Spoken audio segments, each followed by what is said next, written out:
I woke up this morning with my mind stay on freedom. Oh, I woke up this morning with my mind stay on freedom. I woke up this morning with my mind. It was stay on freedom. Hallelujah, hallelujah, hallelujah, hallelujah, hallelujah. I'm walking and talking with my mind. Stay on freedom. I'm walking and talking with my mind. Stay on freedom. Walking and talking with my mind.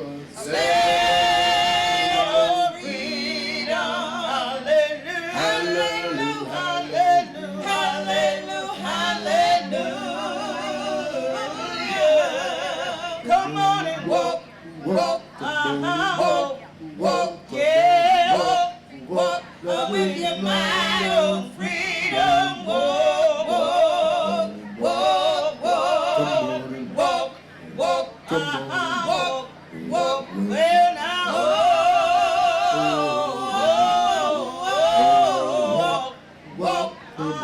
walk, yeah, gotta talk, yeah, talk,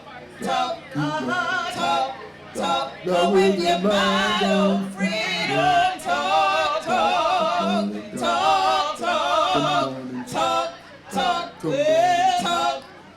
well now,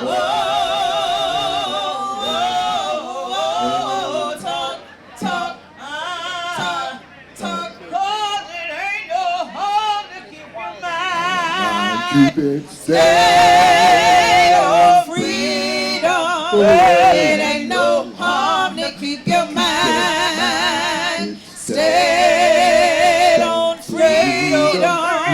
It ain't no harm to keep your mind. Stay on freedom. Hallelujah, hallelujah, hallelujah, hallelujah.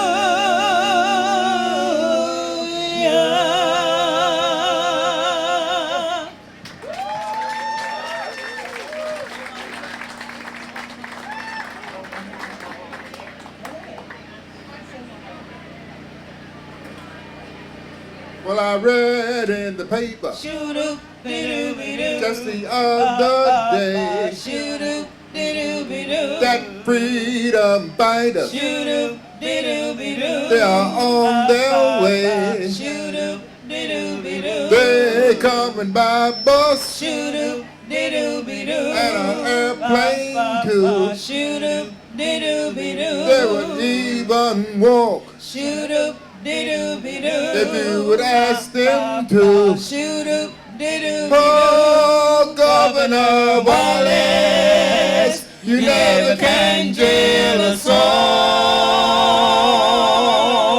Governor Wallace, segregation bound to fall. Shoo-doo-dee-doo-be-doo, shoo-be-doo-be-doo-be-doo, shoo-doo-dee-doo-be-doo. I don't want no chuck. Shoo-doo-dee-doo-be-doo. Don't you give me no drive. Shoo-doo-dee-doo-be-doo. I'm gonna get my freedom. Shoo-doo-dee-doo-be-doo. At 65. Shoo-doo-dee-doo-be-doo. Oh, Governor Wallace, you never can jail us all. Oh, Governor Wallace, segregation bound to fall. Shoo-doo-dee-doo-be-doo, shoo-be-doo-be-doo-be-doo, shoo-doo-dee-doo-be-doo. You know I went to heaven Shoo-doo-dee-doo-be-doo. just the other day. Shoo-doo-dee-doo-be-doo. I saw Governor Wallace. Shoo-doo-dee-doo-be-doo. He was on his way. Shoo-doo-dee-doo-be-doo. He was trying to make it Shoo-doo-dee-doo-be-doo. to the pearly gate. Shoo-doo-dee-doo-be-doo. He saw a picket sign Shoo-doo-dee-doo-be-doo. that said, down down with hate. Oh, Governor Wallace, you never can jail a soul. Governor Wallace, segregation bound to fall. Shoo-doo-be-doo-be-doo, shoo-be-doo-be-doo-be-doo, shoo-doo-be-doo-be-doo.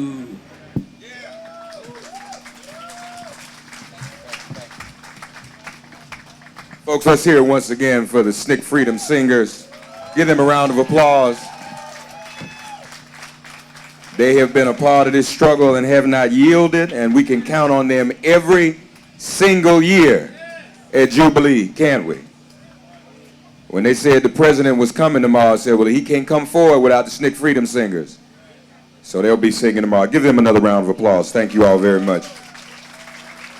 We are obviously here in front of historic Brown Chapel. This is, for those of you who don't know, this is where March 7th started. The meeting was here, and they marched from here to the Edmund Pettus Bridge.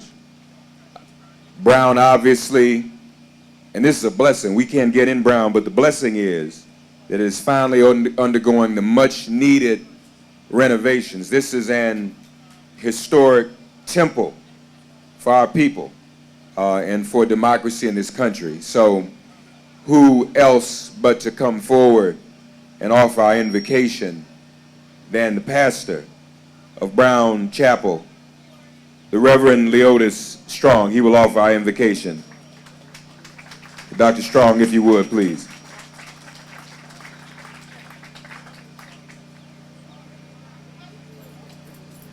All right. Hello, how's everybody doing? Good, good. Thank you, thank you. I'm supposed to talk about Brown Chapel, but I have to say a word about this young man right here, Ryan Haygood. He's a lawyer, but he has the heart of a prophet and the heart of a preacher and a pastor, a shepherd's heart. The truth of the matter is, he came to me, how long ago, how many years was that? 8 years ago? 10 years ago. He's the one who suggested, made the recommendation that Brown Chapel start being a place where LDF, he was with LDF at the time, a very consequential position with them. This brother is he's my brother by another mother. I get choked up when I'm talking about him. He is not only he can not only take the lawyer's stand and testify in the courtroom, but he can pray for you when you need prayer to make it through a difficult situation. This is a real brother here, and I just couldn't stand here. I could not stand here. So now, I understand that there's some people who need to use the restroom. We had a tornado come through here recently, and we're going to have 3 lines now. $1,000 donations for recovery. Who need to use the restroom, come to the front of the line. Come to the front of the line. Uh-oh, that was supposed to be funny, y'all. I'm as bad as Dave Chappelle here now.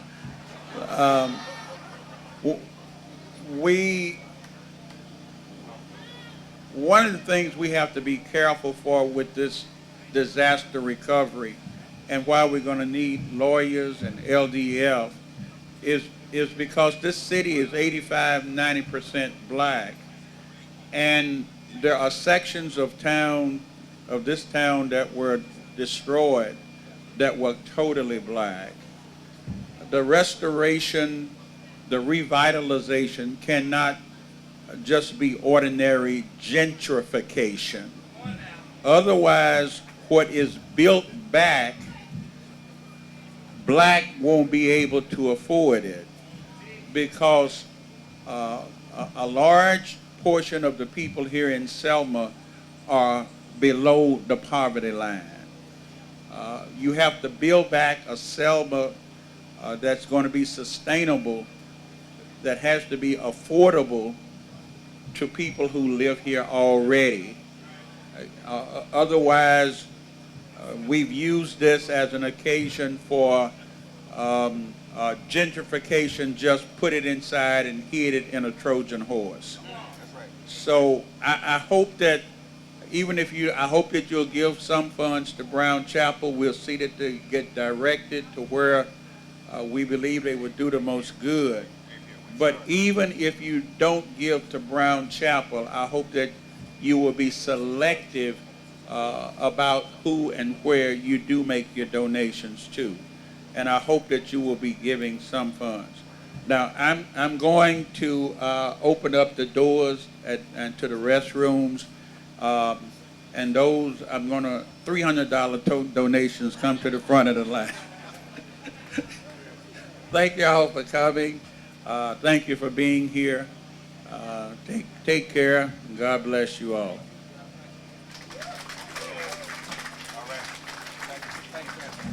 Bless you, man. Let's hear it for our pastor, Leotis Strong, who always welcomes us here to Selma. We want to get the rest of our panel up. One of our panelists is calling me right now. First and foremost, if all the panelists would come forward and take their seats, I'm going to introduce them. The founder and director of the Reparations Education Project, Nikichi Taifa. Give her a round of applause. Co-founder of Black Voters Matter, Cliff Albright. The president and executive director of the Lawyers Committee for Civil Rights Under Law. And of course, our dear brother who's called us here, the president CEO. We kind of grew up here in Selma together, coming every year. We first met here a few years ago when we'd come every year when he was with LDF. The president CEO of the New Jersey Institute for Social Justice, Ryan Haygood. You all come on up and take your seats.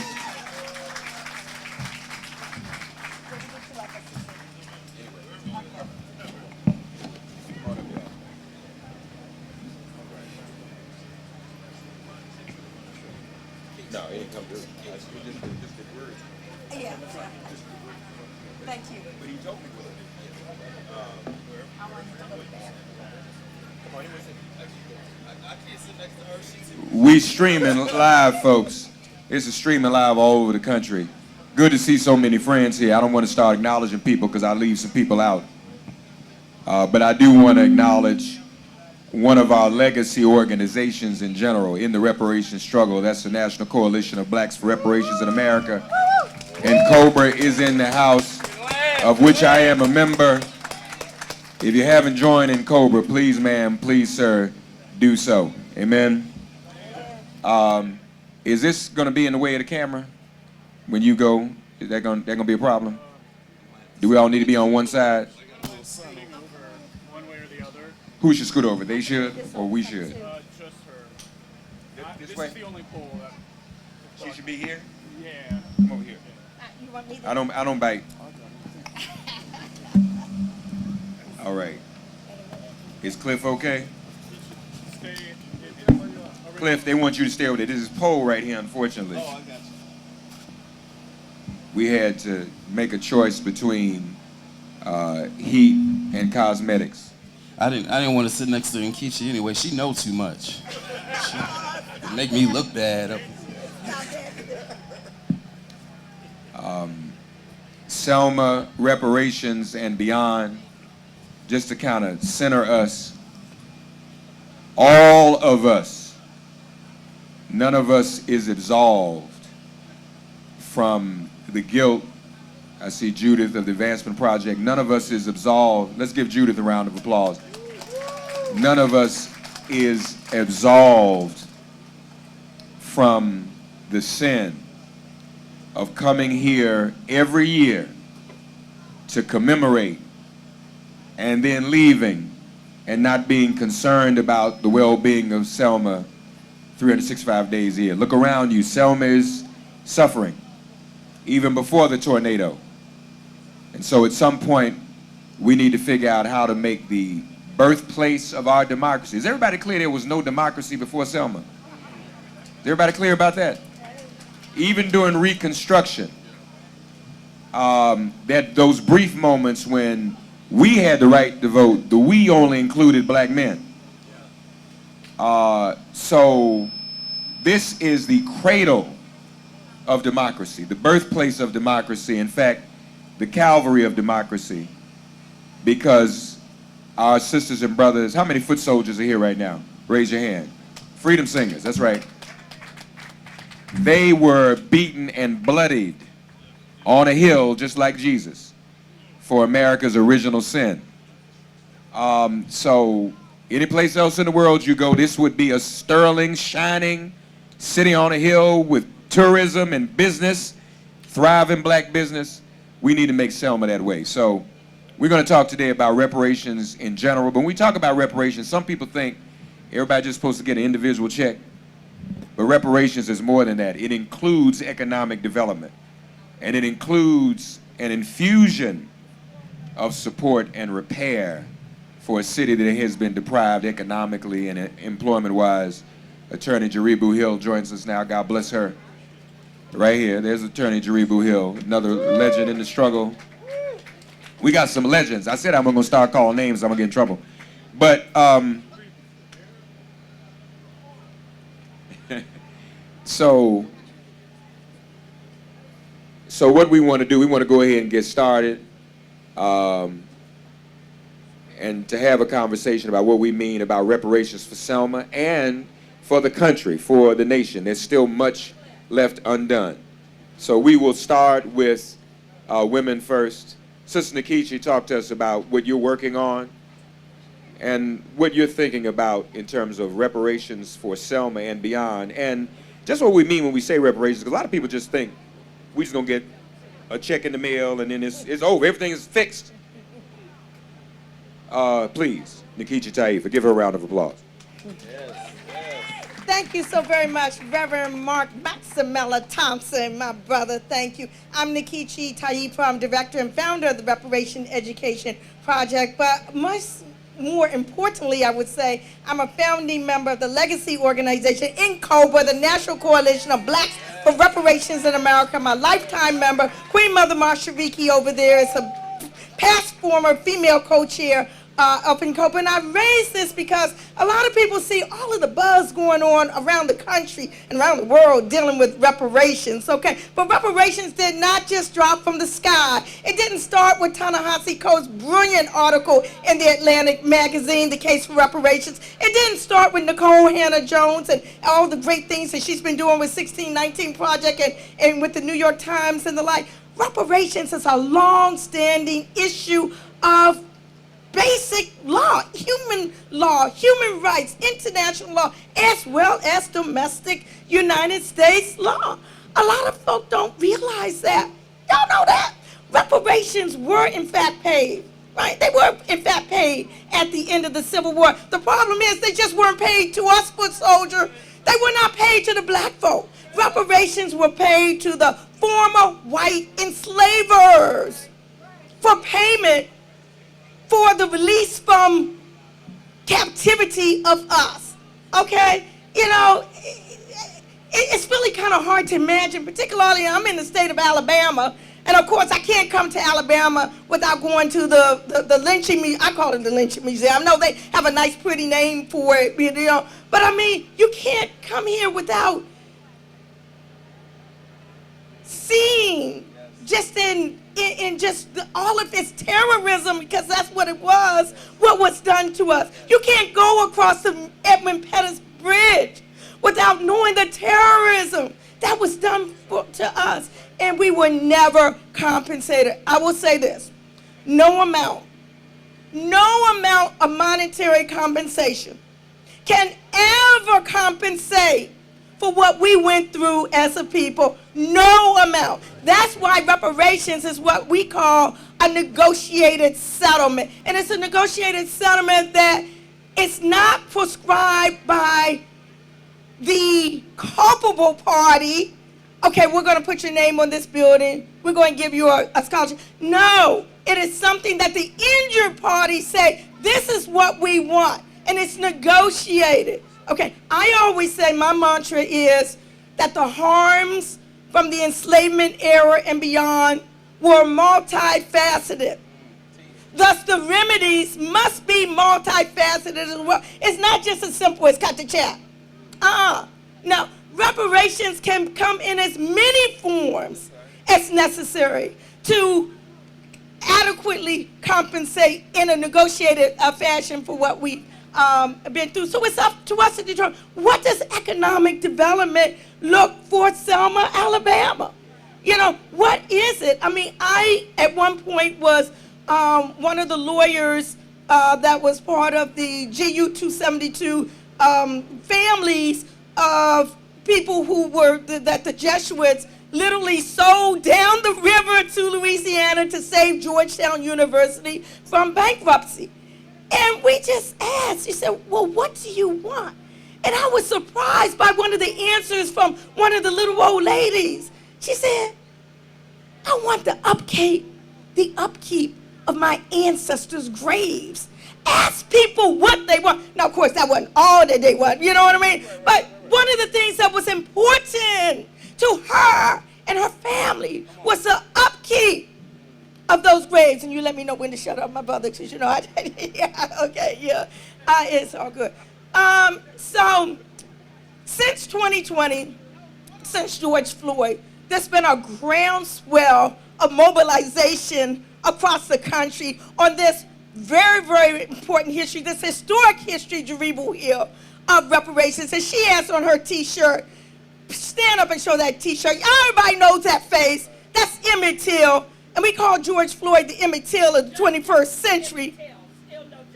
Still no justice. And I know you're working with the family with respect to that, with respect to some type of redress, with respect to some type of amends. But I always say that what we need to do is open up those caskets. And it was because of Emmett Till's mama, Mamie Till Mobley, okay, who demanded an open casket for the world to see what racism did to her son, who was found at the bottom of Mississippi's Tallahatchie River. And I said, we need to open up these caskets. We need to open up the casket of Bruce's Beach in Manhattan, California, where land, valuable beachfront property land, was just stolen from black people. We need to open up that casket. Open up the casket of Tulsa, Oklahoma, which was not an isolated situation. And unfortunately, many of us just found out, not us, me, but many people just found out about Tulsa when it was approaching its 100th anniversary. But that wasn't a long time ago. I mean, my mama was born around that time, 1921. You know what I'm saying? Where whole thriving community was just literally obliterated. The only standing building, when I saw Brown Chapel AME Church, it reminded me of Vernon. It's a Vernon Church in Tulsa. That was the only standing edifice after the bombing, quote unquote, of Black Wall Street in Vernon AME Church. They leveled all of the housing, people. People had to flee. When I went to the lynching museum, it wasn't just one white person lynching a black person. They took mobs, 300, 3,000, 10,000, 20,000 people to lynch someone with an offense not much greater than knocking on a white person's door. I mean, I don't even need to go through it. I mean, you know, it's just, so, I mean, I'm just saying, what kind of psyche does that? It's a cowardly, psyche to take 20,000. So when we look down, when we look down through to today, and January 6th, okay, y'all know what happened in January 6th. You know, you're talking about the grandchildren, the great-grandchildren, the great-great-grandchildren of those who were the children, and probably some of the same culpable people, I can't do the math, of people who participate in those mobs. We need a healing for this country. We need a healing among ourselves as black folk. But You know. before you close, though, because you touched on it, I want you to explain what we mean when we talk about the vestiges of cumulative oppression. So when we talk about this, folks, and when we put in H.R. 40, it's not just for enslavement. Some people think it stops at 1865. But explain what vestiges are and how the clock is still running. Yeah, thank you so very much, Reverend Dr. Maximella.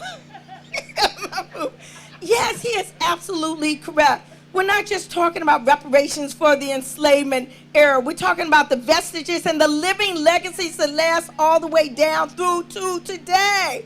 Okay, right after enslavement, you had the slavery by other name, and you had the peonage system, and you had the sharecropping, and of course the lynchings, and we had the health disparities where gynecological experiments were made upon black women devoid of anesthesia. We had the educational inequities, which still last down through to today. Of course, we had the black-white wealth gap. And let me just be clear about something.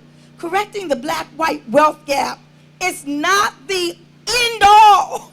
Okay, there's so many other areas. You all see how I'm dressed. We were stripped of our names, of our languages, of our culture. Okay, this is an expression of self-determination here. We were stripped of all of that.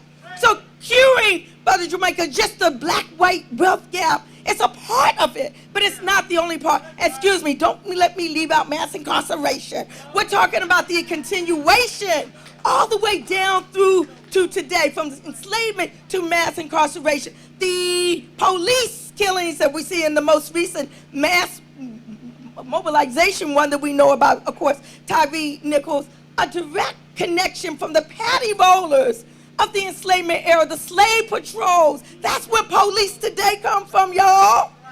That's where it comes from. It's like a direct lineage from there. So all of those are areas that must be repaired. So anybody who says everything stops at 1865, or that there should only be checks for people who can prove that they are a direct descendant of an enslaved ancestor, is not our friend. See, like she said, most of us can't prove that. That was the purpose of it. So that minimizes. Plus, we know white America got Homestead Act, Fair Housing Loan, GI Bill. People think the middle class just fell out of the sky. They got help. We were left out of that. So there's something from that. Thank you, Nikisha. Give her a round of applause. Oh, and just one other thing. Since she mentioned Tulsa, how many of you have ever heard of the Gap Band? How many heard of the Gap Band? Some of y'all to put your hands up, but I know you remember the Gap. Stop acting like you too young. I'm gonna call you out now. The Gap Band, GAP, stands for Greenwood, Archer, and Pine Streets in Tulsa, Oklahoma. All right, so that's where it comes from. You dropped the bomb on me. That's the Gap Band, all right? Cliff Albright, the relationship you have been, and Black Voters Matter, if it weren't for Black Voters Matter, Raphael Warnock would not be the senator from Georgia. And what they've been able to do all throughout the South is so critical. Cliff's better half is here too. We want to acknowledge the First Lady of Black Voters Matter, April Albright. Amen. Give her a round of applause. First Lady, can we raise your hands? We see. Talk to us as Congresswoman Sheila Jackson Lee joins us. Give her a round of applause. Come on up, Congresswoman, while we have a little resplendent in her purple. Cliff Albright, talk to us about the relationship between voting rights and reparations and why that's important. Got you. So not only did they make me sit next to Nkechi, then he gonna make me follow Nkechi, right? Before I get started though, how y'all doing? All right. Before I get started, I don't know if Pastor Strong is here. I don't have to use the restroom, Pastor, but on that $1,000 pledge, we got you. All right. So yeah. But before I talk about the connection between voting rights and reparations, I want to talk a little bit, just to add on to what you asked Nkechi, about just clarifying what reparations is not.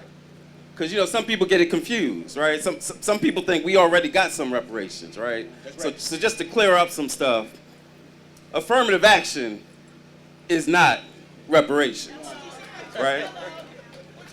The Pell Grant is not reparations. Social Security, right, which we don't even get the benefit from, not even historically, when they defined Social Security so that we wouldn't get it, leaving out agricultural workers and domestic workers, and now trying to decrease the age to a point where we who have a lower life expectancy wouldn't get any benefits. Social Security is not reparations, right? An apology is necessary, but it is not reparations. Juneteenth being a holiday is important. It's important, right?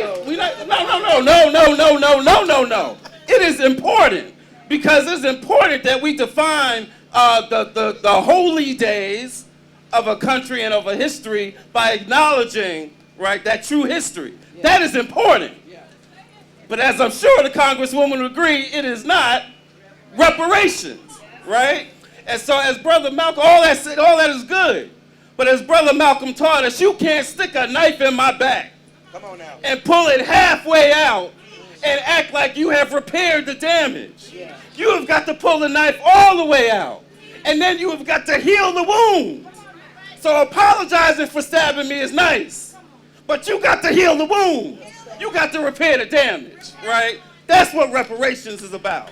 And that's what we are fighting for. And that's what some of us have been fighting for literally for decades. I want to join Nkechi in giving a shout out to Cobra and those who for decades, in fact, going even further back, Queen Mother Moore and Henry Highland Garnett, all those who were fighting for reparations. So I'm going to talk a little bit about Selma and reparations and then bring it back to the question about the voting, because it's all connected.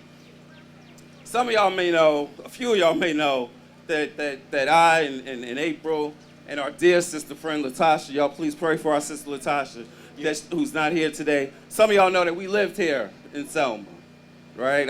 I first met Ryan when we was living here in Selma. I want to co-sign and ditto on everything that Pastor said about my brother Ryan over there.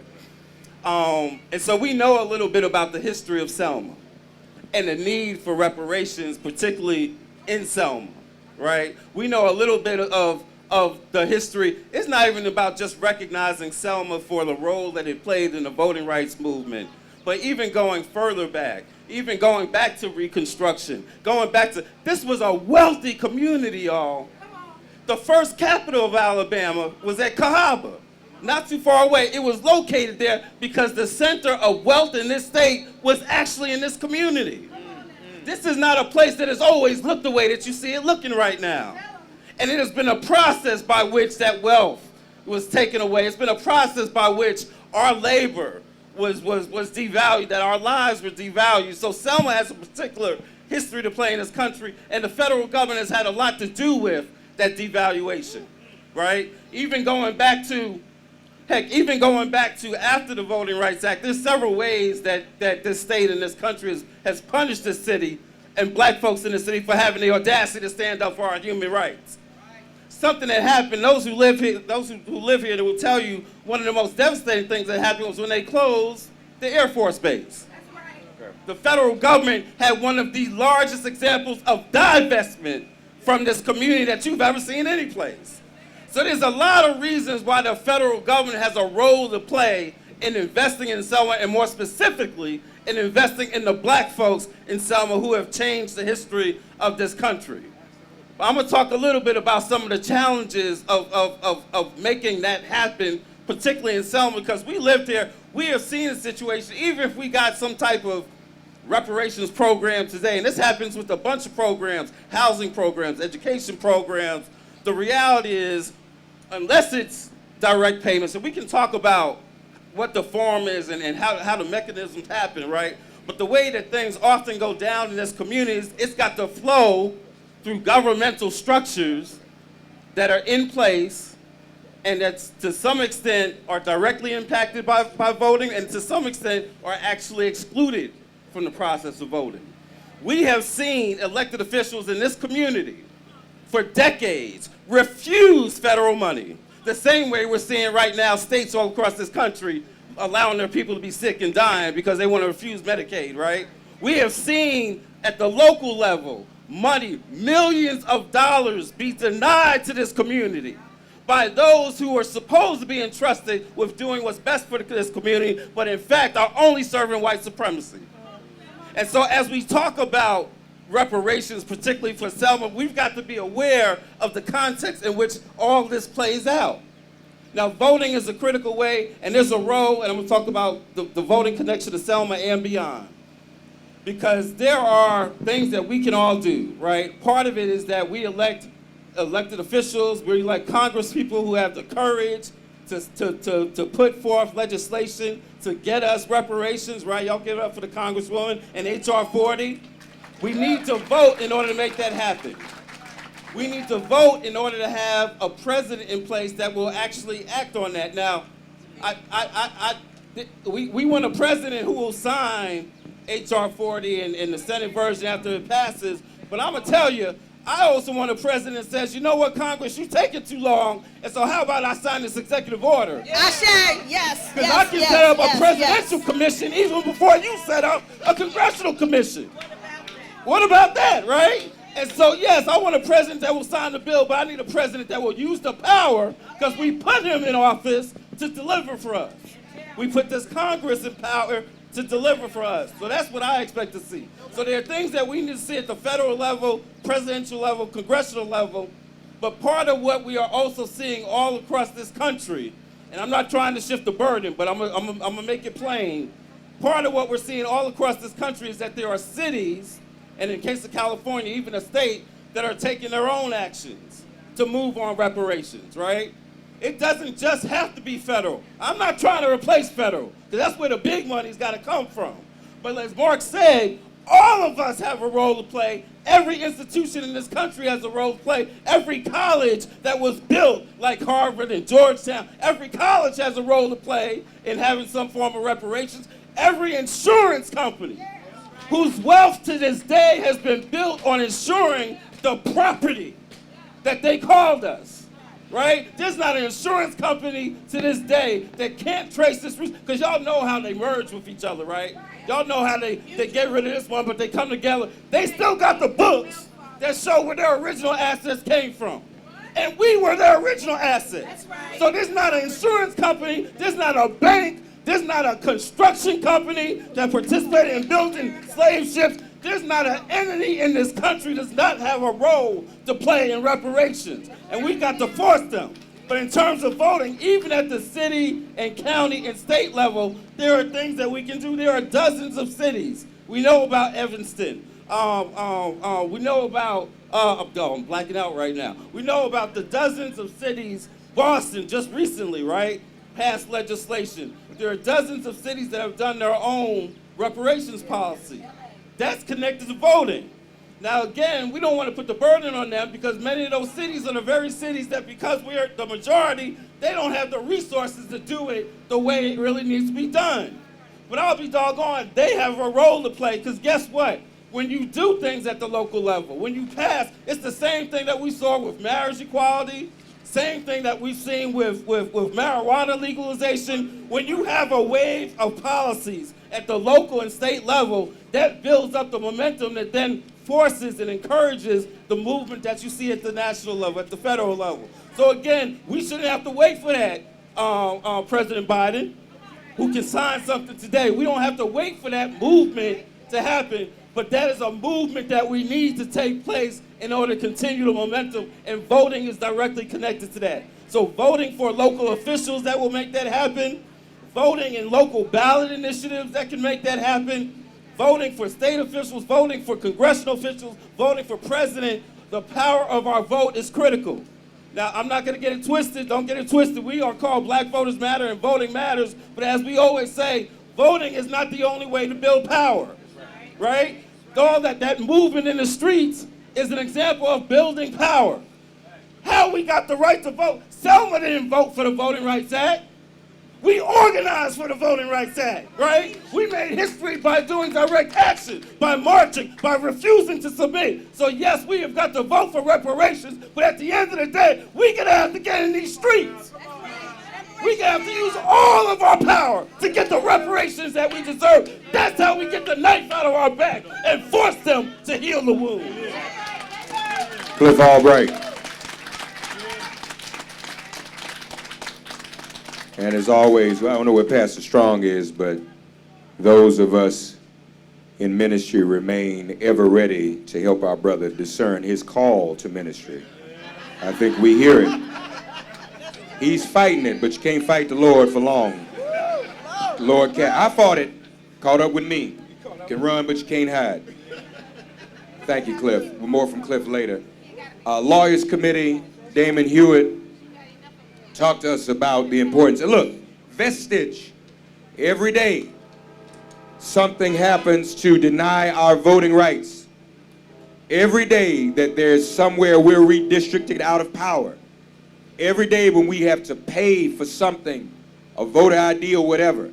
All of those are part of the cumulative vestiges of enslavement. That is ongoing. Loss of voting rights. It's not just the shackles, it's everything that happened after the shackles. So Damon talked to us about what Lawyers Committee is doing around reparations these days and how reparations, as you all see it, is one of the ways that we can try to close the disparity between black and white economics and wealth. Thank you, Brother Mark. First, I want to thank Mark, Ryan Hager for co-sponsoring this event, allowing us to co-sponsor it with you. Sister Nikichi, who's always been a shining light. Wherever you are in this country, this is your Congresswoman, Sheila Jackson Lee, and none other than Cliff Albright. Wherever you are in the world, that's right. Russia, Africa, everywhere, right? So I also want to thank two other people. I want to thank Jaribu Hill, my sister, and Judith Brown Dianis, another sister, who for taking me under their wing as a baby lawyer and showing me there was another way to do that thing called lawyering. And you know all about them. And I strive every day to live up to your example. So what the Lawyers Committee we're doing on reparations is following in these footsteps. We certainly are not at the front of the train, but we helping to push that train from the middle, from the back, from the side, from every way. The ask is simple. I want to make sure you understand, everyone's talking about HR 40. Cliff laid it down what reparations is and what it's not. And there's mention of an executive order. All HR 40 would do, for the most part, all an executive order would do is create a commission, a group, to seriously study at the highest levels of government the prospects, the possibility, you even call it feasibility, I'll even take that, of reparations. That's all it is. So all we're asking for is not cash falling out of the sky. We're not even asking, through reparations, for immediate structural change, although that's what we need. We're asking just to be taken seriously. For black people, for black struggle, for black aspiration, black joy, to be taken seriously. That's what the ask is. Now I want to talk a little bit about why it's so relevant today. Because we're talking about retrospective, the past hurt, harms, but as Cliff and others talked about, it's still happening today. Cliff is right, affirmative action is not reparations. Because the rationale for affirmative action in the Supreme Court to this point has been diversity, which benefits who? Primarily the institution, right? But as our team, our lawyers who argued this case in the Supreme Court, the UNC and Harvard cases in the U.S. Supreme Court, did the oral argument in the court, stood toe-to-toe. And as Justice Ketanji Brown Jackson said and talked about, you telling me that UNC, Chapel Hill, which was founded to educate the children of slave owners, which excluded black people, you're telling me that if you're a fifth-generation legacy white student whose parents, grandparents, great-great attended UNC, you can talk all about that. But if you're black and your family was excluded, we can't consider that? We can't consider race as part of admissions? What is that? So that's the way that just shows you that whether it be affirmative action or anything, America wants to forget. America wants to forget. Let me give you another policy context. Black farmers and ranchers in this country. We own more land during after Reconstruction than we do today by acreage in this country, and certainly per capita for black people. And that is systemic and that is structural. Yet, when, to his credit, Congress and this administration created targeted debt relief, not even reparations, just debt relief. Debt relief for black farmers, it was threatened by litigation in a dozen courts throughout this country. So we stepped in at the Lawyers Committee. My man Dorian Spence is out here somewhere, who led that litigation. There he is in the back. To represent black farmers and ranchers, the people that folks think don't exist. You think about farmer, you Google farmer, you're gonna see white on Google. You Google crime, you're gonna see black. That's what the internet tells you, that lie, right? But we have black farmers and ranchers still to this day who've never received their due and continue to face racial discrimination. So reparations isn't affirmative action for sure. Reparations isn't just debt relief to black farmers. But those are examples of how America wants to forget. Brian Stevenson, who has his organization right there in Montgomery, says that truth and reconciliation are sequential.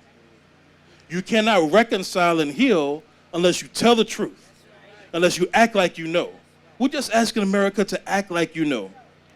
Dr. King said during his I Have a Dream speech, we refuse to believe that there are insufficient funds in the great vaults of opportunity of this nation.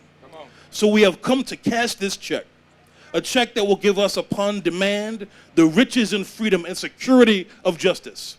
He was not talking about a literal check, my friends. He's talking about the concept, the righteousness, the principle of justice. That is what reparations is all about, and that's why at the Lawyers Committee we stand with everybody up here and all of you in this fight, demanding this legislation, demanding this executive order. Damon, let's give Damon a round of applause. Amen. Last but not least, our dear brother, and again, we've all kind of watched him over the years grow, and we watched him grow here in Selma. He was consistent and vigilant in terms of coming here and lifting up a place that many have forgotten. And often the logical progression of one's role and struggle is to go to the end point where the most matters. We can do a lot of things. There are a million things. If we gave an assignment to everyone here today to do something in our freedom struggle, there's enough for everyone to take an assignment. There's plenty for everyone, and there'd still be a million more assignments left over. And so ultimately, we have to focus on the things that are the logical progression, the things that will make the most difference.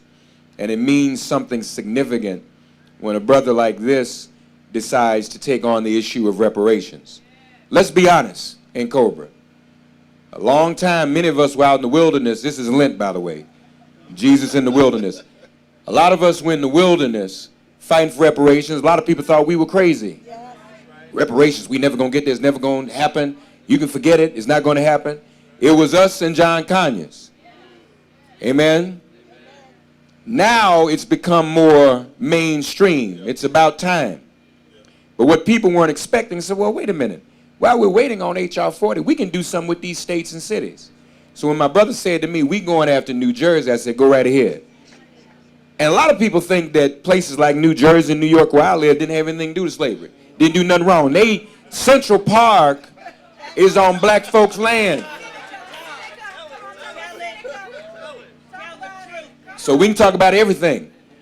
But our brother's doing it in New Jersey, and not only having the courage to step out, you know, it takes courage to leave a place that's safe and established to go somewhere and help continue to build a new organization. So we're happy to have with us, and he really is the one who called us all here. And he said, I want to do this in front of Brown Chapel. I said, outdoors? I didn't know about that, but it's worked out. And he said, I want you to stream it too. I said, outdoors ain't no, that's the other thing, the digital divide. I mean, we had to bring internet in here. People here don't have that. Actually, I want y'all to be clear where we are historically. In this neighborhood over here, in those apartments, when they came back from the bridge, folks had to run in those places and hide. Amen? And one day, Jesse Jackson and Andy Young ran in this woman's house. And they said, we need to hide. The police are looking for us. And the woman said, that's okay, have a seat, just be quiet. She said, but while y'all here, I want to tell you something. She said, I saw who killed Reverend James Reeb. Wow. The woman said that.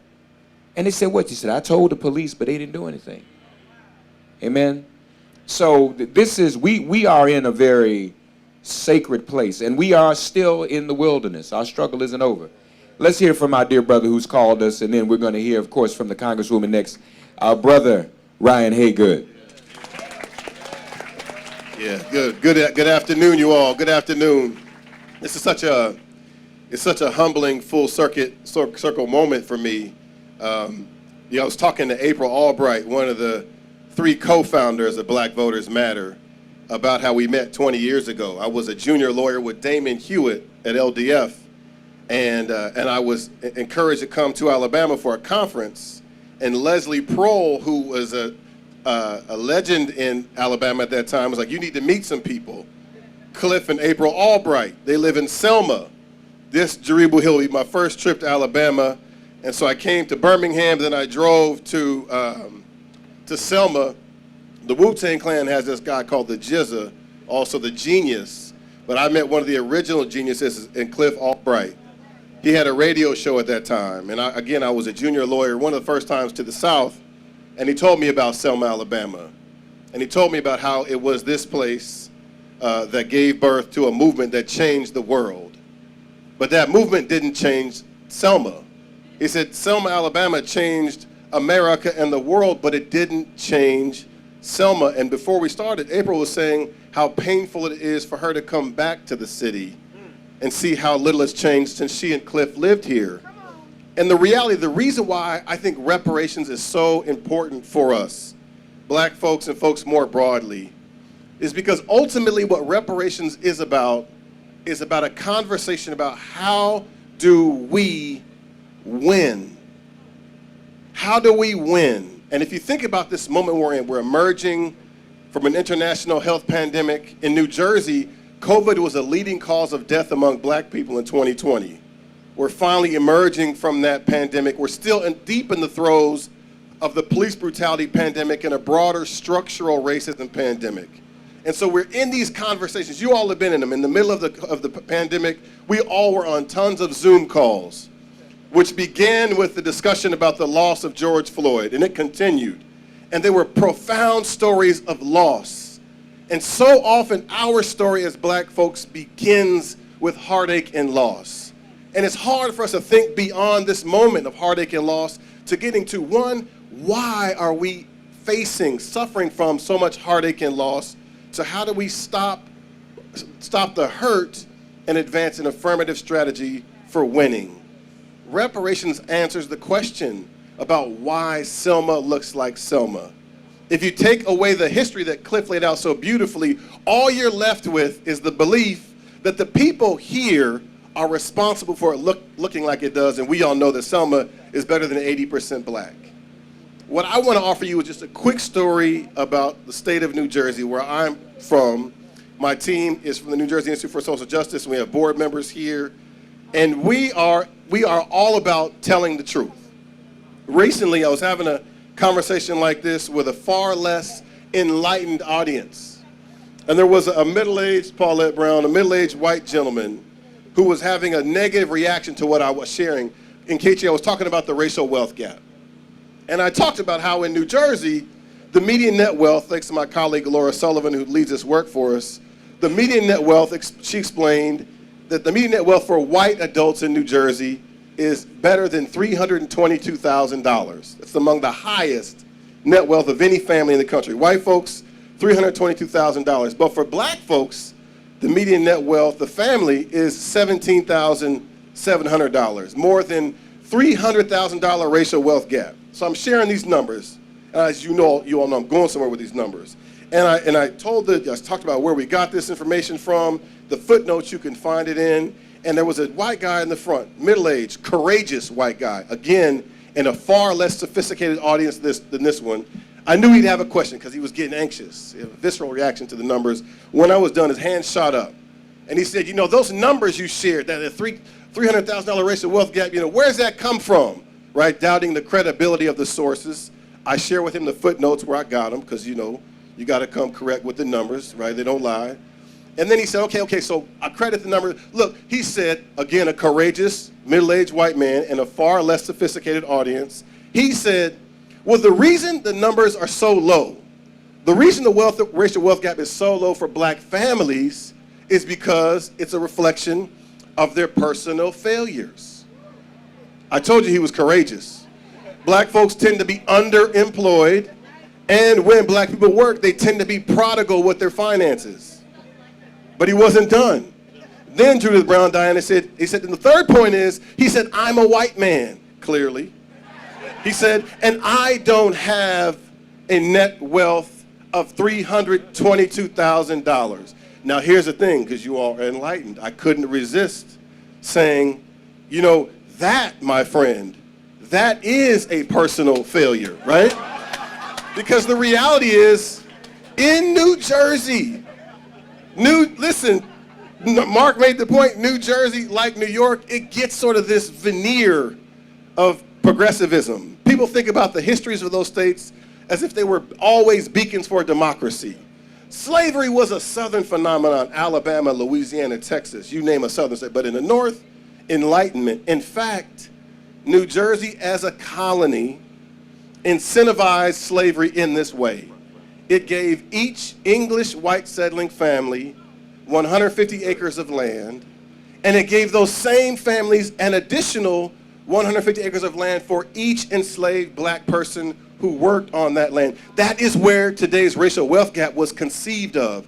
It was birthed in slavery in New Jersey. Why does that matter, Ryan? Because there was a direct line from slavery. Then we had a thing called cottaging. Other places called it sharecropping. Then we had predatory lending practices, redlining, restrictive covenants. There's a direct line from slavery in New Jersey and the creation of the racial wealth gap to today. All that history matters to our hero back in my story, because if you divorce the history from the present day number around the reality around the numbers, all you're left with is a belief that there's something wrong with black folks. And so what I love about reparations, and I'm closing here, Mark, is that reparations holds us accountable for telling the truth.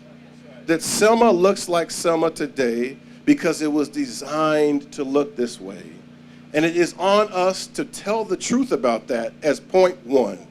But then we need more capacity. We need more margin then to get to, so what do we need, not just as a part of a harm reduction strategy, not just to stop police from killing us in the streets, not just to stop folks from stealing our votes. What does it look like for us to win? And if we get honest, even enlightened people, when we think about that, it's a challenge, because our orientation is very often on the first part of the conversation. But Ryan, the pain is so real, it runs so deep, it's so historical, and I'm saying yes to all of that, but then the question for us here is, but what do we need to win? To repair the enduring harm from America's original sin, which took root everywhere in this country, including in New Jersey, which was regarded as the slave state of the North. Last thing I want to say, because I love what Black Voters Matter teaches us about doing uncomfortable things. So there are a lot, excluding the Congresswoman, a lot of politicians who come to this city for photo ops, Jaribu Hill. They do. They come here. They come here and they take a photo on the bridge under Edmund Pettis' name. And you find those photo ops on social media and year reports and campaign posters. But what you don't find is a corresponding plan to respond to the harm we see. And so that's on us. Real talk. President Biden will be here tomorrow morning. Let's just take it all the way there, Jaribu Hill. He'll be here tomorrow morning. He will. There's lots of excitement. It's a big deal that the president, so Caleb was telling me that a president hasn't come to Selma since Obama was the president, right? Biden came as candidate. He comes tomorrow as the president of the United States of America. There are some things he can control. There are other things he can't. He can't control what Congress does or doesn't do. He can expend his capital to get them to move H.R. 40, but there are things that he can do, including passing an executive order creating a reparations council that will not just study the enduring harm of slavery in this country and its manifestations in the states, but that will make bold policy proposals about the kinds of investments to be made to repair the enduring harm. I'm just Ryan Haygood, one person from a small state-based organization. And so I say to you, President Biden, in the presence of a bunch of very thoughtful folks who love black people, that you owe it to the legacy of Selma, Alabama, and the enduring harm we face, that when you speak tomorrow, speak directly to the issue of reparations and how you will use your executive power when you get back to Washington, D.C., if not before, to create the thing that folks have been advocating for decades. To Damon's point, it's a conversation. One of the painful things about being black, right? I close here, I promise, is to so love a people who are so despised in this country. And it's especially painful to see the harm over and over again. And as lawyers, you know how it goes. Litigation is about identifying the harm and then the remedy. And we're big on harm. We know the harm, but we're so small on the remedy. So President Biden, I say to you, humbly tomorrow, don't just come to Selma to offer platitudes. We want you to speak directly to the harm in this city before and after the tornado and the harm black folks are experiencing across the country. We want you, President Biden, to say the word reparations. Thank you so much. Amen.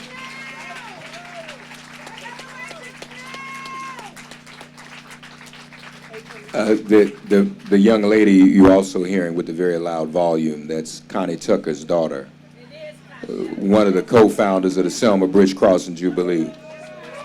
We've also been joined, come over here, Cheyenne, so everybody can see you. Cheyenne was a little girl on the march from the Selma to Montgomery. You see her, pictures of her sitting next to Dr. King when she was a little thing. And it shows you when you're in righteous struggle, the Lord blesses you and you never age. She still looks like that little girl she was. Amen. We're going to hear now, I mentioned Congressman Conyers, God rest his soul. He passed the baton on to someone whom we affectionately know as SJL. You know, you're famous when you got the three initials, MLK, JFK, LBJ. No, think about it. I don't say that about a lot of people. People say Obama, they don't say BHO. They're not going to say JRB. So only the real history makers get this. So SJL is here. She is fighting. We came close last year. We had 200 and several dozen committed yes votes. We got to get that back. But simultaneously, we want this executive order. So here to talk to us about H.R. 40, what it means, its importance, and why we're not giving up here in the cradle of democracy here in America, Congresswoman SJL, Sheila Jackson Lee. Thank you, Reverend. Thank you. I try and stand in honor of the ancestors of whose shoulders and soil that I stand on.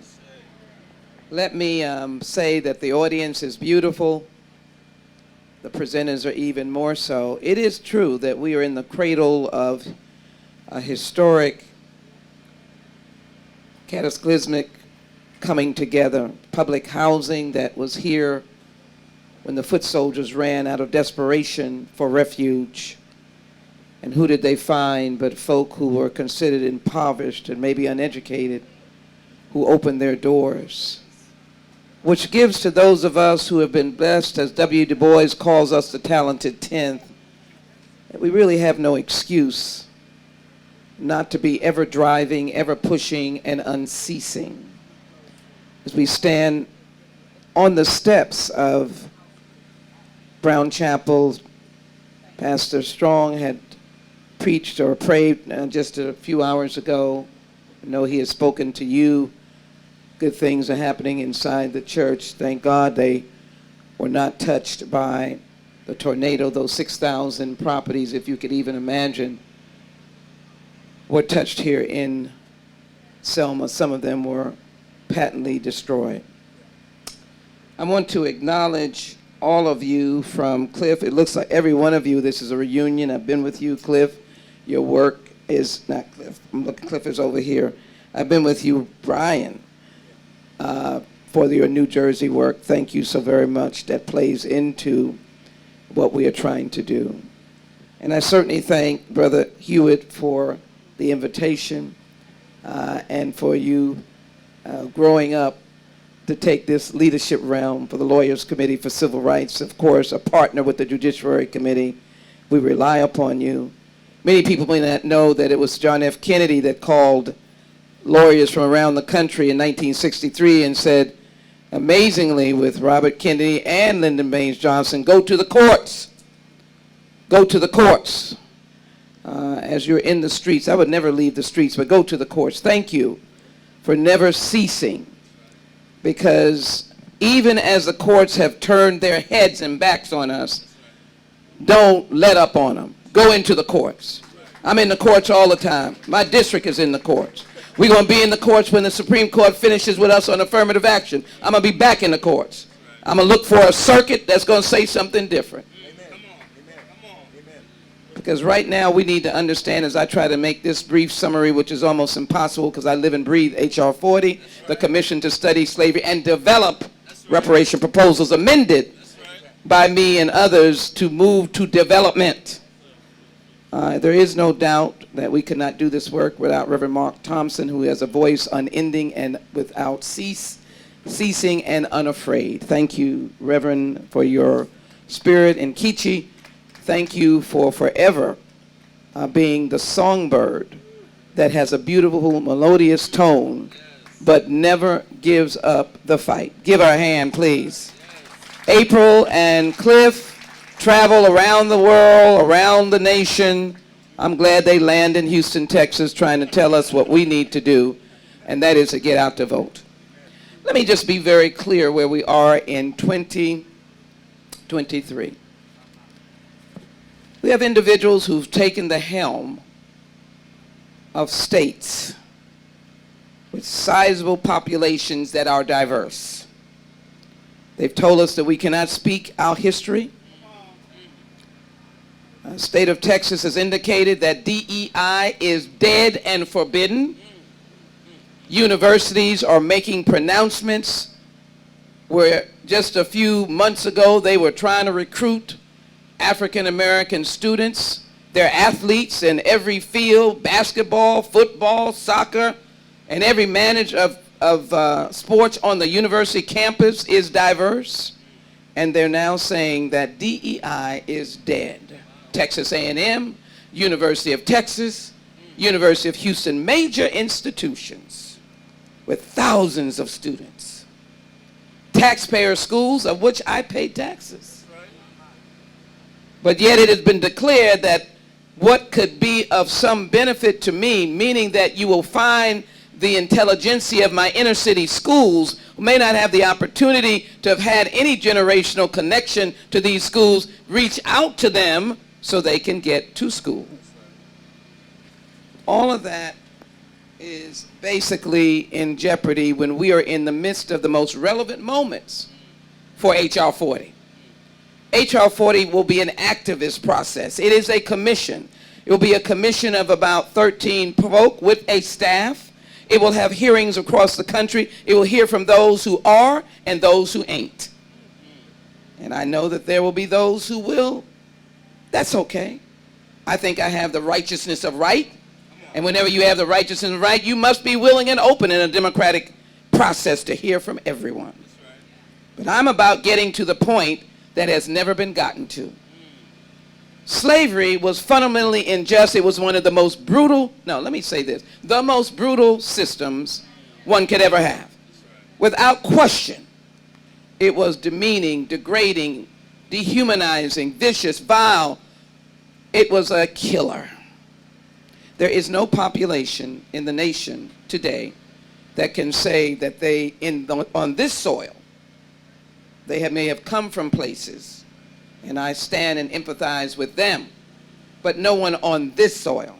One of the things, representing a diverse district, representing a diverse country, that I think it is important for us to do is for those of you who are here who are diverse, don't look like me, you must be in places where I am few and you are many.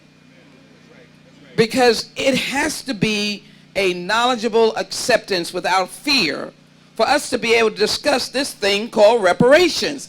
We cannot be hiding off, we're not hiding, but we cannot be over in our space talking about reparations, getting standing ovations and nods because we feel it and we know it. It has got to be one of the dividing lines is whether or not this is toxic.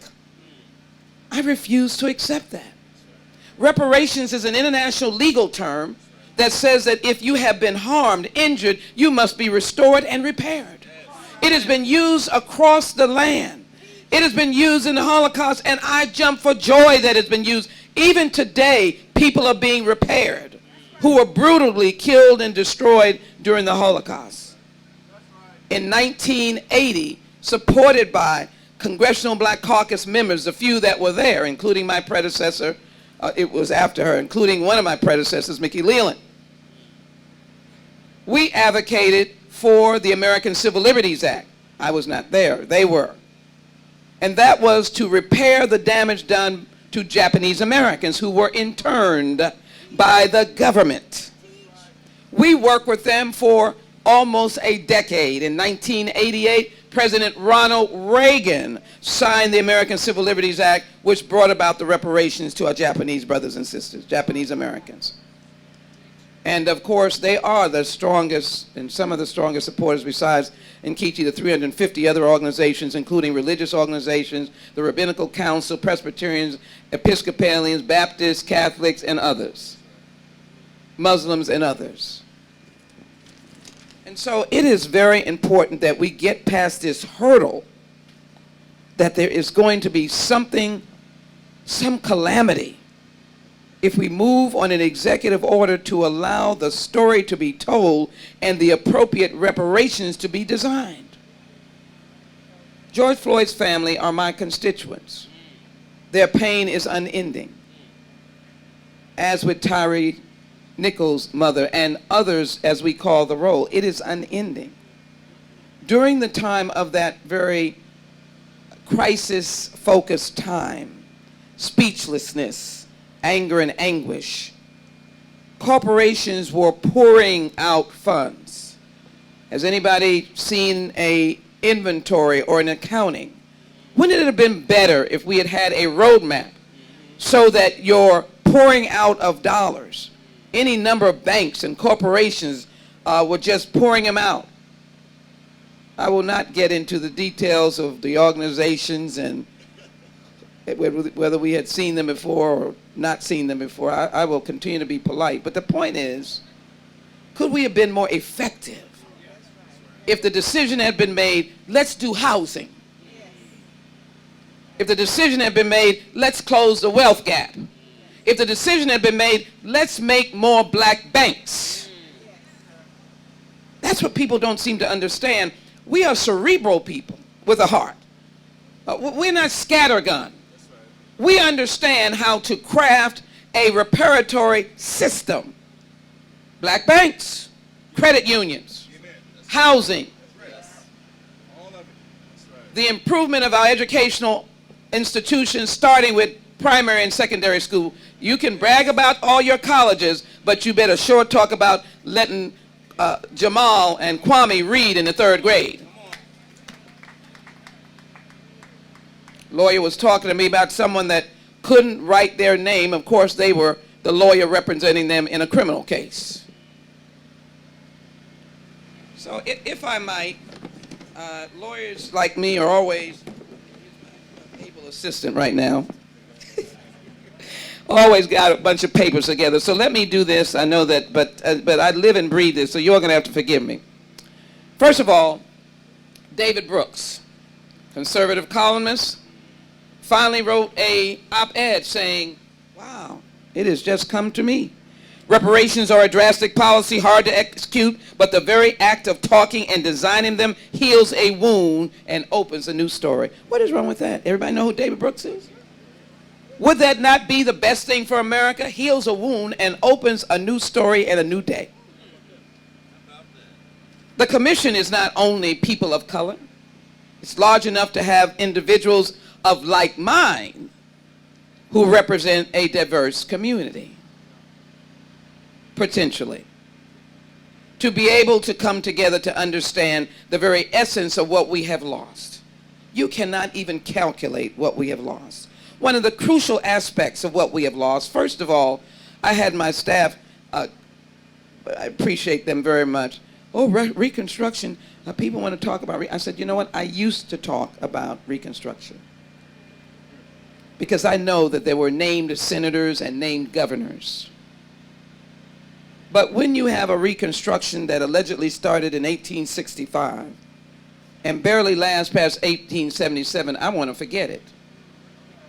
Because one cannot point to a lasting, and some historians will challenge me, there were historically black colleges founded, but there was no carryover. When the Union troops left, the rage of hatefulness and violence and lynchings and the Jim Crowism that went into the 1900s, which was the 20th century, were unending.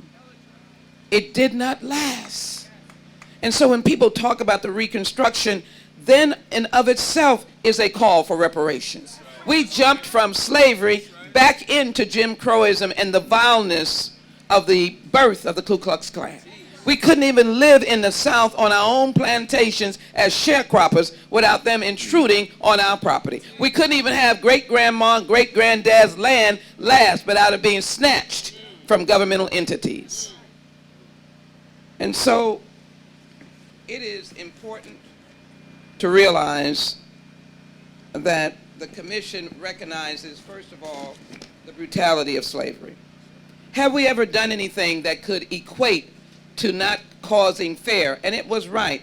Dr. Martin Luther King's speech in 1963, we always remember the dream, but I'm glad that you cited insufficient check. We've come here to cash the insufficient check. Dr. King was a young PhD. I can tell you that he understood the broadness of what that would mean. That's why he went to Chicago to talk about housing.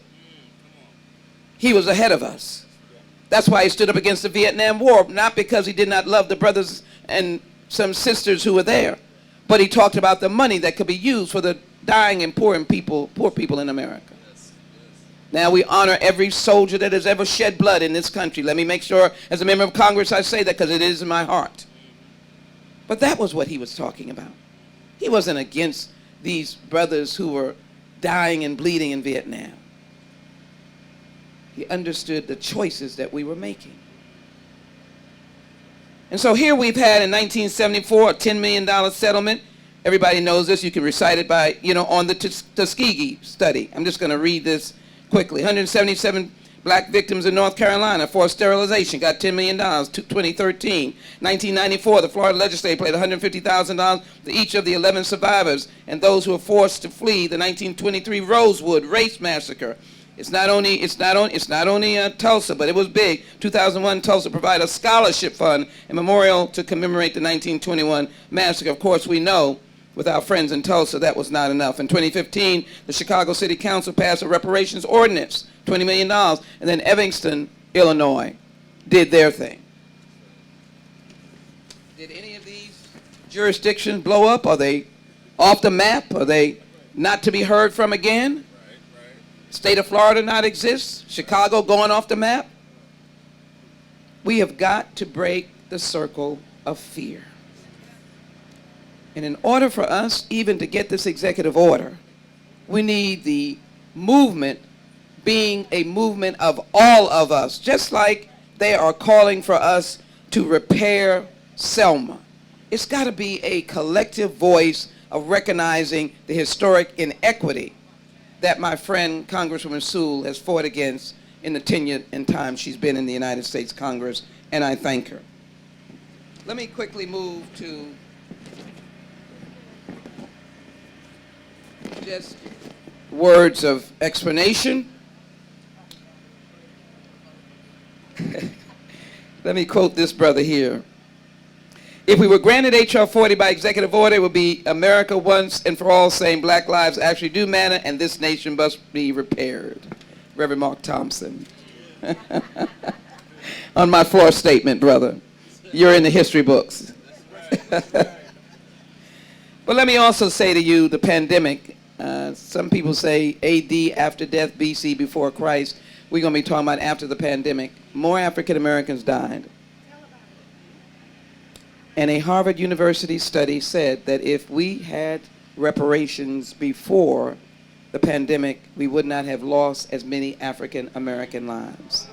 They studied Louisiana, in particular, New Orleans. So the analysis is real. And the facts are real.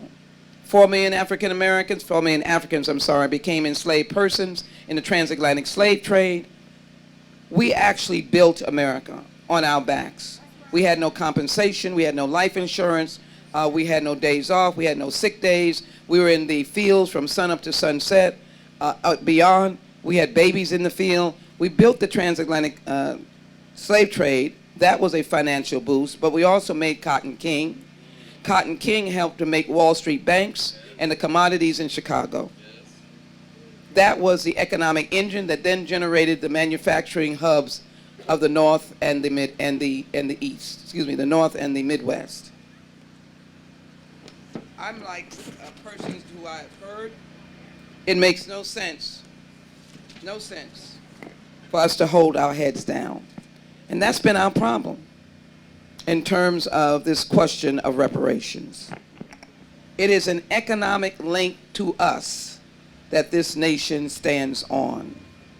And wealth was denied because not being able to buy homes, not getting the GI Bill and our soldiers returning because GI Bill was governed by states. If you went to the South, you did not get it. As has been indicated, Social Security was governed by profession, and we were in the fields and we were in the homes. So understand what I say. The commission is about governmental action. It's about the Fugitive Slave Act that took away the ability for us to even run free if we were courageous enough, because we then could be arrested, not just sent back to the fields, but arrested and brutalized. The black codes, all governmental action. So when I have a person come up to me and say, I did nothing, I didn't even have any slaves in my family, I said, you know what? I don't want anything from you. But the government contained, confirmed, ordained the continuation of enslavement of those of us who started first in the bottom of the belly of a slave boat. There should be no shame of inaction. There should be shame of action. We should use the shame to stand up and say, you know what? I am going to do something about it. These papers are going quickly because I'm going to skip over them and just use some points. I wanted to stand up, yeah. I just want you to know that 20% of African Americans do not have health insurance, compared to the national average of only 8.8% and 9.1%. 1 in 4 African American women are uninsured. I want you to know that African American students are less likely than white students to have access to college-ready courses. 57% of black students between 2011 and 2012 have access to full range of math and science courses necessary for college readiness. Black students spend less time in the classroom due to discipline. That's a big one. That's a big one. Let me be very clear. South Africa under apartheid, African American males incarcerated, 851 per 100,000.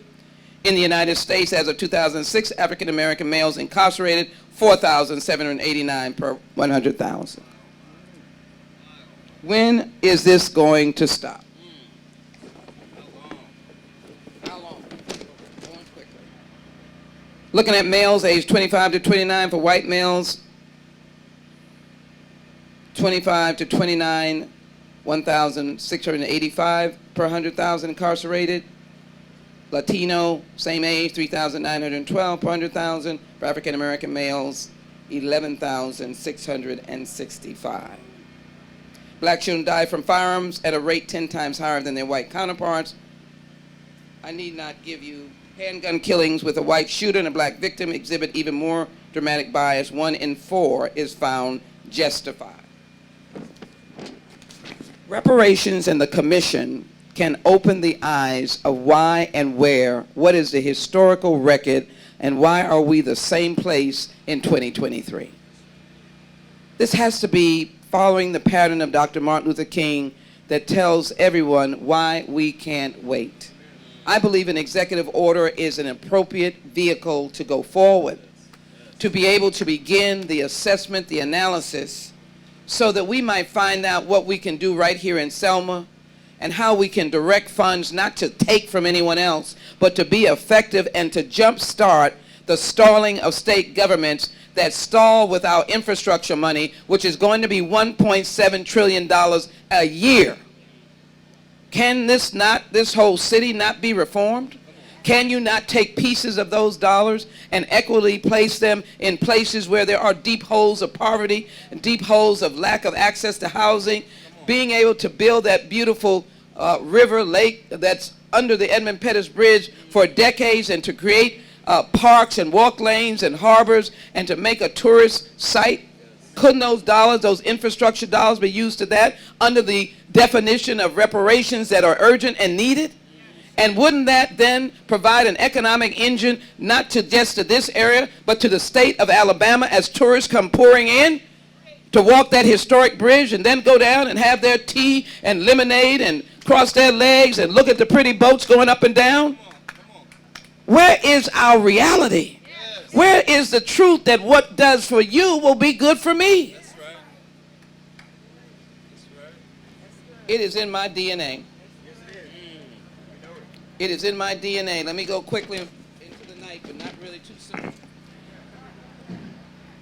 For example, in 2005, J.P. Morgan and Company tried to make amends for its role in slave trade with an apology and $5 million 5-year scholarship fund for black undergraduates in Louisiana. I will not.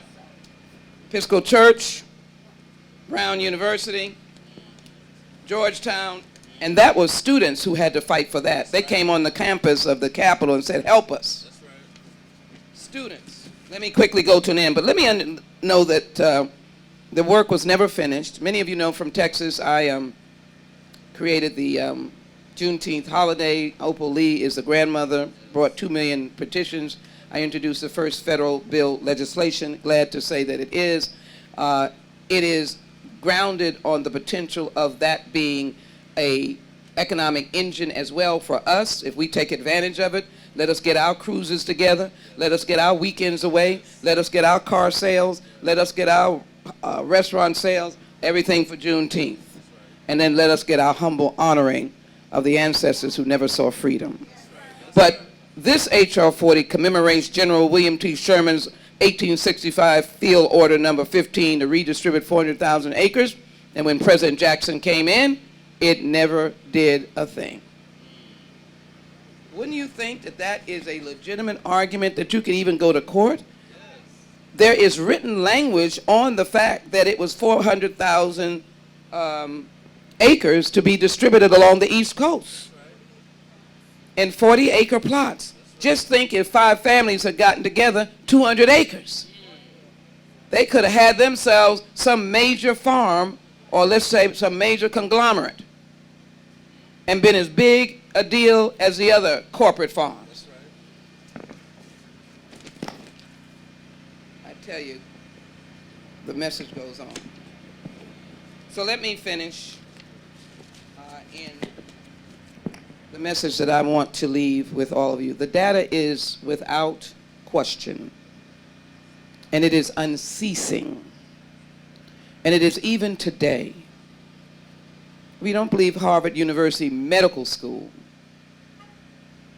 the creme de la creme on the question of health care and the question of COVID, what next infectious disease will come again and find us without the tools, the health resources. I have a new terminology, food deserts. There are health care deserts where you cannot find in your neighborhood any health source.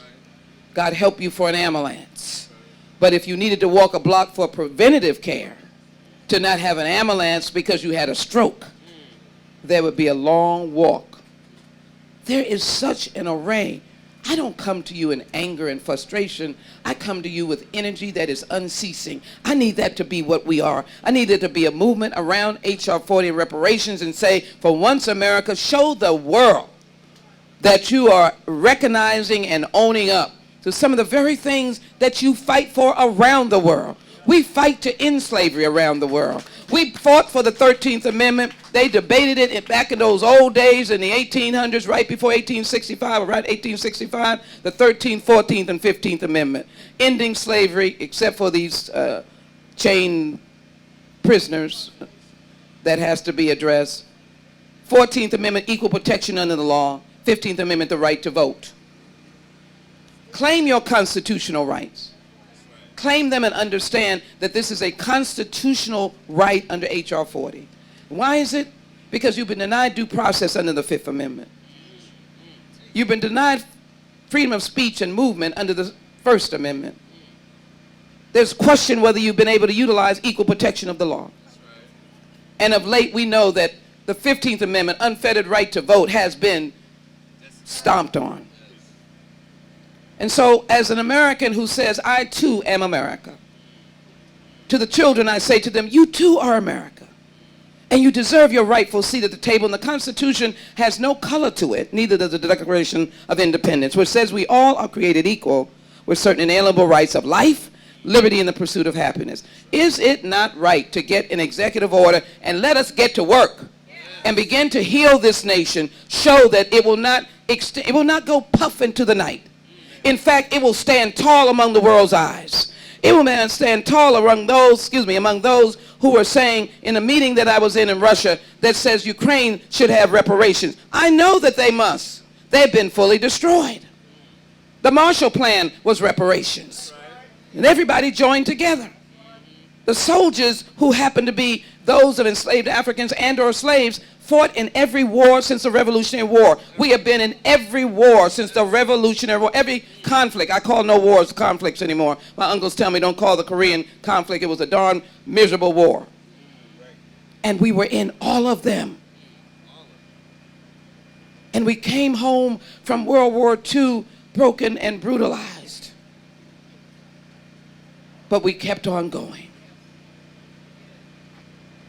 And so in that spirit, my brothers and sisters, I am grateful for the Lawyers Committee for Civil Rights lawyers for picking up the mantle to talk about H.R. 40 because it is a redress of our grievances. It is about reparations, which is what you go into court for, the court of equity, to be able to get what is yours rightfully so.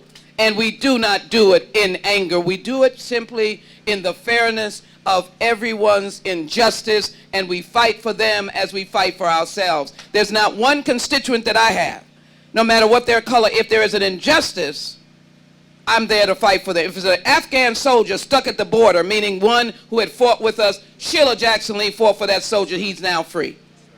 Because I believe in injustice should be responded to in a way of dignity. I leave you simply with the words of Harriet Tubman. Because we have got to get going, my brothers and sisters. We've got to realize that we do not have all that we need for the children of the children of the children to come. We're sitting here, but there are children yet unborn. And so as Harriet Tubman was getting her 1 and 2 and 3 and 10 and 5 and 70, coming on out, she looked at them. I looked at these folk right here. If you hear the dogs, keep on going. If you see the lights, keep on going. If you hear some noise, keep on going. Because if you want a taste of freedom, you better keep on going. Sheila Jackson Lee is going to keep on going. I need some folk across this nation to rise up with emails, texts, memos, cables, phone calls, marches, and say that we want a healing of this nation. We want a restoration of this nation. We want a repair of this nation. We want H.R. 40, the Commission to Study Slavery and Develop Reparation Proposals. Thank you, Incroba. Thank you to the African American Reparations Commission. Thank you to Dr. Ron Daniels, Cam Howard, and all of the buddies and friends and soldiers on the battlefield. Thank you to Japanese Americans and all of those who are of Caucasian, Anglo, that's in Texas, African American, Southeast Asian, Asian Pacific, of all religions. thank you, every single one. My Latino brothers and sisters, Hispanic brothers and sisters, thank you, everyone. Let's keep on going. Amen. Congresswoman Sheila Jackson Lee, SJL. SJL in the house. Now, it is my understanding that Congresswoman Sewell is on the premises. Is she ready? Congresswoman Sewell is here, I'm told. Is she joining us now? Maybe not? Okay, we'll come back. While we were awaiting Congresswoman Sewell, they told me she was here. Not yet? Okay, I was told she was here. All right, so we'll move on. Aren't these panelists great? And this has been a wonderful discussion so far. We want to hear from you in the audience. So raise your hand if you have a question. Now, look, we don't ask questions anymore. When people raise their hands, they want to make statements. Please, just a question. Anybody have a question they'd like to ask of anyone on the panel or the whole panel? Or everybody's clear? Nobody has any questions? All hearts and minds are clear? Yes, ma'am. Coming over here. Tell us your name and where you're from. Hi, my name is Jeannie Frazier Bryant, originally from Lancaster, South Carolina, but now live in Philadelphia, PA. I want to know about the texting, the emails, the phone calls. Give us information and we can get started. So you want, yeah, please. Yeah. The White House has a general website that I cannot call to mind, but you can Google it, look it up, and you'll be able to find both a website. I don't know if they'll have a text, but a website that you can utilize, which will be very effective in pushing, in them getting the information that you would like to see an executive order of H.R. 40, the Commission to Study Slavery, and signed by the President. It will be authored with the help of those of us who've been working on this. In fact, what we're asking is that you take H.R. 40, that will have a funding source, the ability to have hearings, and then have a variety of academicians or specialists that will look at the wealth issue, health issue, et cetera, the landscape of the African American community in America. Email will probably be better because then you will have proof. I think sometimes they ignore it. Email will be stupendous because that it will have a load impact. Sister Nkichi, how important is internal reparations as well as the external reparations? Thank you so very much, my brother. Yes, internal reparations is key because it's about the healing. We need to heal ourselves as a people, okay, as we go forward in terms of healing our community and the country and the world as a whole. So internal reparations, we can do that right here, right now. Okay? That is what we need to be doing right here, right now. The reparations movement does not need to be split. I mean, we need to really come together so that we can pass H.R. 40, so that we can pass S-40, we can pass them both via executive order. It's only a signing with the stroke of a pen that President Biden, can do. So that healing comes from within, but we need the mechanism so that the healing can be magnified by the passing of H.R. 40 via executive order right now. Thank you. Thank you. Name, where you from? Hi, I'm Gloria Hollins. I'm from Huntsville, Alabama, an organizer at Lift Our Vote. And I'd like to know what or how we can better frame reparations for the younger people so that they'll also be galvanized around this same mission. How do we frame reparations for the younger set of people? For the youth, for the younger people. First of all, that is an excellent question. And you want to... Okay. I was a young person when I first started working on reparations. I started working on reparations as a teenager. When I was 16 years old, when I saw it in the newspaper, the Black Panther Party, point number 3, dealing with payback for enslavement. What I think needs to happen is that it needs to be part of the social structure. It needs to be part of the songs. It needs to be part of the Hollywood. I'm just saying it needs to be part of what young people listen to, and that's beginning to happen. But it needs to happen on a much wider scale. So I'm going to let my brothers respond to that. Yeah, and also Nikichi's book in the back. You want to mention your book real quick? Okay, yeah. If anybody wants to know anything about the history of the reparations movement and where we are today, I recently published a book called Reparations on Fire, How and Why It's Spreading Across America. And thank you so very much. The organizers of this have a number of books somewhere that, for sale that back there. Someone can just hold up a copy. I'm happy to sign. I am very thrilled that Congresswoman Sheila Jackson Lee wrote praise on the back of the book. I'm very proud that Alderman Robin Ruth Simmons from Evanston, Illinois, the first jurisdiction to use a creative funding source for reparations, wrote something on the back. And when we talk about broadening it, Erica Alexander, if you all remember from back in the day, Max on Living Single, she has a phenomenal documentary out about reparations called The Big Payback, featuring Congresswoman Sheila Jackson Lee, as well as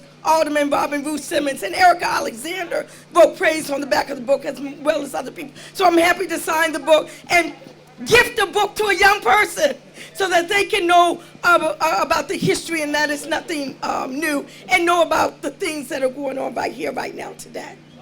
Let me also, and Nikicha's going to be signing her book afterwards, but also in terms of young people, there's a song, if you go on Apple iTunes or Spotify, HR 40 song. Download it right now where you are on your phone. HR 40 song. Full disclosure, I'm one of the co-writers of the song. HR 40 song. Reparations Now, Apple, Spotify. Oh, you got a question? Sorry, the congressman is gone. I just wanted to, I wanted to really give a message and a shout out to a cause that we're still involved deeply in, that is a reparations issue, the issue of Emmett Till, justice for Emmett Till. And we in the state of Mississippi, we are still fighting that fight. There is a petition. I'm privileged to represent two family members who are blood relatives of Emmett Till, and we have a petition that has been before the courts in the Circuit Court of LaFleur County since July of 2022. We're waiting to hear from the judge. We've asked for a hearing on the petition for a writ of mandamus to force the district attorney and all those involved to cause the warrant to be served on Carolyn Bryant Dunham. So that issue is not dead. The Emmett Till struggle is our struggle, and it's an example of the kind of repair that we need. So I just want to make sure that because it was closed at the DOJ level twice, that we keep the fire burning and we keep asking the President of these United States to do more in terms of an executive order to have a real transparent investigation into the lynching of Emmett Lewis Till. Thank you very much. That was Jaribu Hill, Justice for Emmett Till. That was fine, but you broke my protocol. That wasn't a question. Mark, can I say something on that? Please. The other question? You want to co-sign everything that Sister Jaribu said. On the question about how we talk to the young folks about it, I think there's two pieces to that. Part of it is about the mechanisms we use, like whether we're using music, whether we're using our culture. It's also about where we're delivering the message. Are we going where they're at to deliver the message? It's the same approach we take with voting, right? It's the message, it's where you deliver it, it's how you deliver it. But I think that the question is actually even better asked in the reverse, right? Because it's not hard for us to explain the reparations concept to young folks, right? Because every day, what do we tell them? When they do something wrong, we tell them, you've got to fix what you did, right? Every time they do something wrong, they're hearing a reparations message. Admit the wrong, and then fix the wrong, right? You took your friend's toy, right? You got to admit it, and then you got to fix it. They hear that. They get that. The part that's confusing is that they see so many other aspects of this society where grown folk ain't doing the things that we're telling them that they're supposed to do. So they actually get the concept of reparations. Once we tell them what the wrong was, then they get that that wrong needs to be admitted, it needs to be fixed, but they got to see that we are being consistent all throughout the society. We want to thank everyone for being a part of this, having this discussion. This is historic. We weren't articulating reparations in 1965. But again, a logical progression of any revolutionary struggle leads us here. When you start in a local space, it becomes a global struggle, and that's what we have here.